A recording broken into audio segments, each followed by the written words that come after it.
अस्सलाम वालेकुम नाज़रीन, आज न्यूज़ में आपको खुश आमदीद कहते हैं। मैं हूँ डॉक्टर हाफिज़ अंजुम।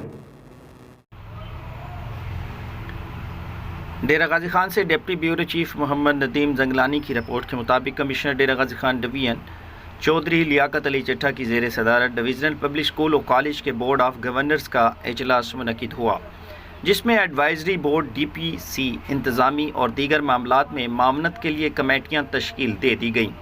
असातिज़ा और यतीम मुस्तहिक बच्चों की आधी फीस माफ़ी समेत दीगर अहम फैसले किए गए। डिप्टी कमिश्नर मोहम्मद अनवर बरियार और दीगर मौजूद थे। कमिश्नर डेरा गाजी खान डिवीजन चौधरी लियाकत अली चट्ठा ने डिविजनल पब्लिक स्कूल और कॉलेज के बोर्ड ऑफ गवर्नर्स के इजलास की सदारत करते हुए कहा कि इदारा के मामलात की बेहतरी के लिए बोर्ड ऑफ गवर्नर्स को फ़ाल किरदार अदा करना होगा। इदारा के सिस्टम को मजबूत करने की ज़रूरत है। बोर्ड ऑफ गवर्नर्स ने DPS को सोलर पैनल पर मुंतकिल करने, नई कसीरुल मकासिद हाल की तामीर के लिए मतलूबा फ़ंड्स की फराहमी और नए तैनात होने वाले असातिज़ा के पे स्केल तब्दील करने का भी फैसला किया।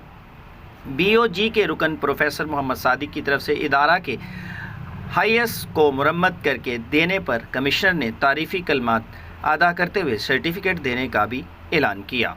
कमिश्नर ने कहा कि इदारा के मुलाजमीन की तरक्की और मामलात के बेहतर हल के लिए डिपार्टमेंटल कमेटी, एडवाइजरी कमेटी और डेवलपमेंट कमेटी तश्कील देते हुए कहा कि कमेटी की सिफारिशात पर अमल दरामद कराया जाएगा।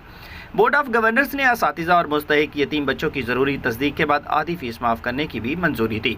इजलास में डिप्टी कमिश्नर मोहम्मद अनवर बरियार, additional commissioner coordination Khalid Manzoor, director development Ubaidur Rasheed, ACG Hayat Akhtar, DBA Shahzad Qadeer, principal major retired Azam Akhtar Kamal, professor Muhammad Sadiq, professor doctor Farkhanda, Wajid Arif Gurmani, advocate Shahina Najeeb Khosa और दीगर ने शिरकत की।